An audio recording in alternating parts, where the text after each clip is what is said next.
பவித்ரா, மதிப்புரிமை விவகாரம் தொடர்பாக இசை புயல் AR ரஹ்மானுக்கு எதிராக இந்திய பாரம்பரிய பாடகர் ஃபயாஸ் வாசிபுதீன் என்பவர் டெல்லி உயர்நீதிமன்றத்தில் வழக்கு தொடர்ந்திருந்தார்.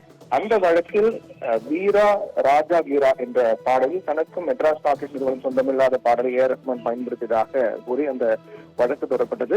அந்த வழக்கை விசாரித்த டெல்லி உயர்நீதிமன்றம் இந்த மதிப்புரிமை விவகாரம் தொடர்பாக AR ரஹ்மான் 2 கோடி ரூபாய் செலுத்த வேண்டும் என்றும் அதை டெல்லி உயர்நீதிமன்ற பதிவாளரிடம் செலுத்த வேண்டும் என்று உத்தரவிட்டது. இந்த உத்தரவை எதிர்த்து AR ரஹ்மான் தரப்பில் 2 நீதிபதிகள் கொண்ட அமர்வு முன்பாக டெல்லி உயர்நீதிமன்ற 2 நீதிபதிகள் கொண்ட அமர்வு முன்பாக மேல்முறையீடு செய்யப்பட்டது. அந்த மேல்முறையீட்டு மனு மீதான விசாரணை இன்று நடைபெற்றது. இந்த விசாரணை ஏற்கனவே பிறப்பிக்கப்பட்ட உத்தரவுக்கு இடைக்கால தடை விதிப்பதாக AR ரஹ்மான் 2 கோடி ரூபாய் செலுத்த வேண்டும் என்ற உத்தரவுக்கு தடை விதிப்பதாக 2 நீதிபதிகள் கொண்ட அமர்வு உத்தரவிட்டிருக்கிறார்கள்.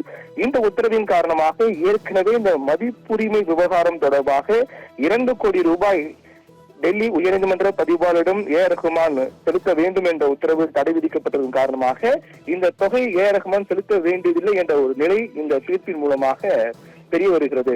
பவித்ரா.